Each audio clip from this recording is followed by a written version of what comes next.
Welcome back to Financial Independence 101. This is Mike. Today I want to talk to you about the Federal Reserve cutting the interest rates in November with a quarter point rate cut. Nothing really surprising. This is showing the commitment to the trajectory back to zero. And yes, I think that's where they're going. I think they are going to try to take this back to zero. And Fed Reserve Chairman Powell, Jerome Powell, has come out and did what was more or less expected by the markets. Markets positively reacted to this. But how does it affect you? How does it affect me? How does it affect everybody else in the world, in the country? And how does it affect housing rates? How does it affect savers? They lose. And we are returning to more or less financial content and a little bit less on the politics. But I do want to say that after a couple days in office, or not even in office, just as President-elect Trump has gotten all of these leaders that are involved in wars willing to talk about peace. I mean, that's already happening. He's not even in office yet. Probably have all of these resolved prior to getting into office, which would be great and would be good for the economy and the markets because we have stability and wartime is unstable. Okay, let's get into talking about this. The Federal Reserve cut interest rates, and what exactly is this going to mean for you? Well, first of all, they cut it by a quarter percent. Now, back in September, they cut it by 0.5%, which is kind of a shocker.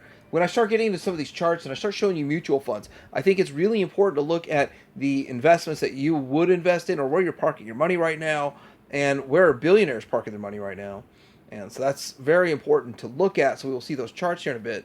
But they were expecting the range between 4.5 to 4.75%. Interest rates cut of a quarter percent was expected and is likely to be supportive of equity prices, industrial commodity prices, and bond prices, while also weighing on the dollar.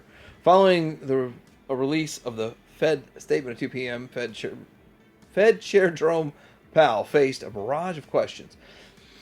But the thing is, he dodged all the political questions. It is his role. I believe it is his role to say that his job would be easier if the government would cut spending, and that's all there's to it. But he is not a government official. It's a whole separate entity, which is questionable if it should even exist in the first place, but it does, and we have to deal with it, so here it is. So while no FOMC forecasts were released for November, the median September 2024 FOMC forecast conveyed an expectation of the federal funds rate will be 4.4 at the end of 2024. So this is important to say that we are in line with these expectations from September. So 4.4% at the end of this year, 3.4 at the end of 2025. So that's 4 cuts next year, and then 2.9 at the end of 2026, 2 cuts in 2026. And I think that when you do it at that slow rate, there's not going to be any surprises to the market, no jerks, knee-jerk reactions. So that is why they do it like that, and it's very smooth and almost like we don't really notice anything going on, which is good. But the real reason they're doing this is the debt. That's the only real reason they're doing this. A good, solid interest rate is 5%. So once you start getting below that, you're admitting sickness, you're admitting that we have problems. They got it back to a normal rate for a short period of time. Now we're going back into sickness range, like depression range, recession range, depression range. When it gets down to close to 0%, that's because we're in a depression, recession, those kind of cycles. So the Fed has a dual mandate. So this whole section here is about jobs for the most part and inflation. And the low unemployment rate of 4.1% in October and more than 7.4 million jobs, open jobs in September, the labor market is still on relatively solid footing. But they only added 12,000 jobs. And the reality is that'll probably get redone. They're going to come back and they're going to make some revisions to that and take it down to probably, I don't know how low.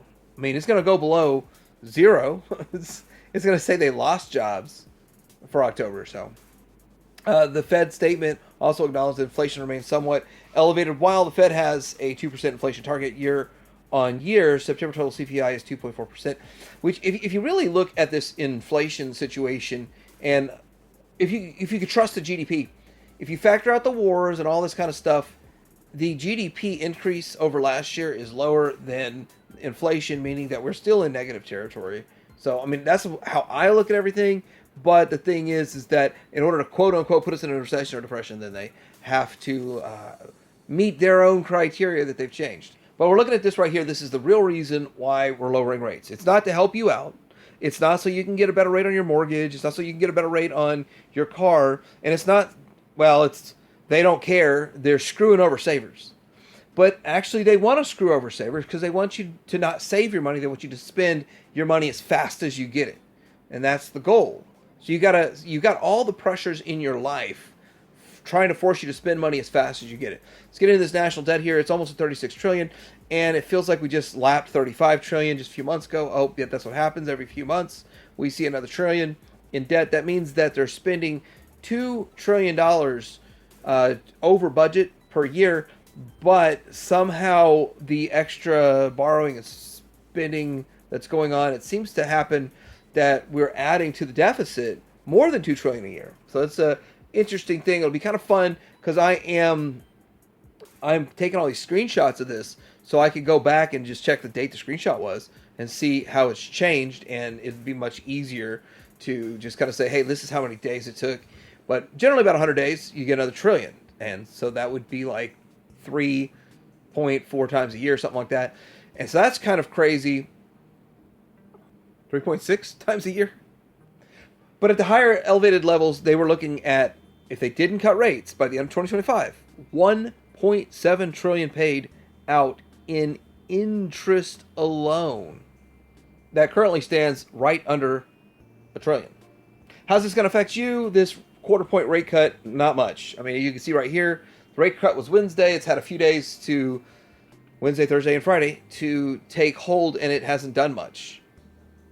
And yeah, it really hasn't done a whole lot. The 30-year fixed at 6.92, the 15-year fixed 6.37. Now, I'm not giving anybody advice here, but I did a 15-year mortgage, and I felt like that was the smartest thing I did. I felt it was really smart to get a 15-year mortgage, and I was approved for $311,000 for my house. I bought a house for $89,000, and so the 15-year mortgage at 5.5% at the time, which I thought was high, but it turns out, I mean, 5.5% looks good right now, but 5.5% I think is about average for a 15-year fixed mortgage. If you look out historically and you factor out the 10 years, the decade of abnormally low and close to 0%, where people are getting 3% mortgages and stuff, but still with that, 6.9, 6.3 is not really bad. If you're really looking for this, I mean, if you find your dream home, is it worthwhile to pass on that? And if it's the right price and everything, just so you could maybe save 1%, if you wait 2 years and then you have to get a different house. I mean, there's a lot of factors that you have to look into, but it's not dropping these too fast. And I really think the bottom, what we're going to see for a long time, for a while, for years, would be 5.5 would be the floor. Am I advocating buying a house now? No, because I'm not. I'm not advocating that. I'm just saying there's options for people, and this rate cut's really not bringing your personal loans down too much. So the market celebrated this. The Dow Jones, the NASDAQ, the S&P, they all celebrated this move. And with that, up 259 from the Dow, you'd think it would have done a lot more, but if you're like, why didn't it just like go up 1,000? Why didn't it go up as much as it did Wednesday after the election? Well, first off, it did just have a big run up, so there's not much fuel left in that tank. And also, it was already what was expected. It's like, okay, yep, that's exactly what I expected. So it's if it was that they reversed course and said, oh, no, we got to go back to raising, or left it flat, we would have seen a down day. So the fact they gave the market what they wanted, that's why the markets are up. Now, what's down? We got crude oil and gold both down, but the 10-year and Bitcoin are up, which I'm a little perplexed on the 10-year being up. You'd think the 10-year would go down, but anyhow, this is how it looks for some financials for right after a quarter point rate cut. Now I want to get into looking at some CDs. These are new issue CDs and showing you what's going on here. Now there's also bonds, treasuries, all these other kind of things that are going on. You can get into the bond market, but it doesn't really look like anything really spectacular going on right here. with the rate cut. It'll be interesting to see Tuesday, though. So new issue CDs come out on Tuesday for the most part for most financial markets. And with that 10-year 4.6 is, it sounds good. It looks good. I wouldn't touch either one of those. Let's look at those right here. So I like to buy into 10 years. I mean, a lot of people are like, don't buy a 10-year. All my 10-year CDs are down right now. Doesn't matter. I'm not going to sell them, and they're going to. I just going to call it back for me, and I'll just sit here and make my interest rate off it. It's fine. It's FDIC insured. It's safe, and that's one way to keep money in the same institution. But of course, you're owning different institutions within the same institution and brokerage. Now, I want to point this here out. This is this Jonesboro Bank and this other bank over here, Harris Bank. I wouldn't buy either one of these. Not anything with the banks. I haven't researched those banks, but if you're going to buy something like this, research it. The number one reason I wouldn't buy it is the call protection. Now, what's going to happen is they're going to put this 4.6 or 4.5% rate out. And then as the market starts tanking, as rates start tanking and go down closer to zero, then they're going to say, hey, we're just going to buy this back. That's what call protection is. You want yes on the call protection. You want call protection, or don't. I wouldn't buy it. I wouldn't buy it without call protection. The other thing is that these go out 10 years. So, I mean, that's really the biggest problem here. That and then researching the banks. And generally, I've had two CDs that were in banks that failed, and literally the money was just in my account the next day, so it wasn't a big deal. I don't know if that's what's going to happen going forward. So that's always a concern. So I would say research all banks before you put any money into a CD with them. Now, how have money markets kind of performed lately?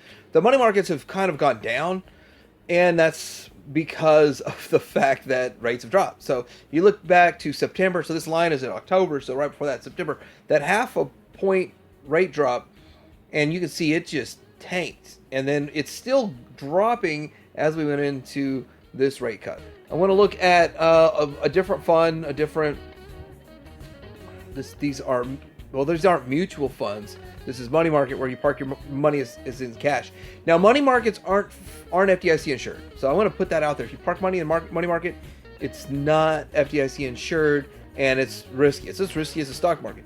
Now, the thing is there are so many asset classes involved in this that it would take a serious wipeout of the entire system for you to lose money in it, but you could still lose money in it. So I'm just going to put that out there.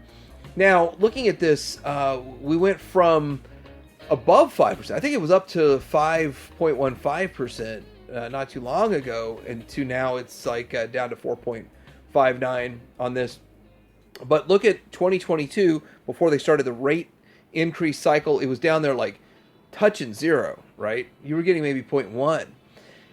So if you look at that and you look at where they're going, then you're going to see that you're on your way back to zero. That's just the way it is. So that money is going to have to either stay in the money market and in FDIC insured CDs or something like that. But eventually, savers are going to get screwed going back to 0% interest rates and not keeping up with inflation. So I hope this video helped. Like, subscribe. Financial Independence out.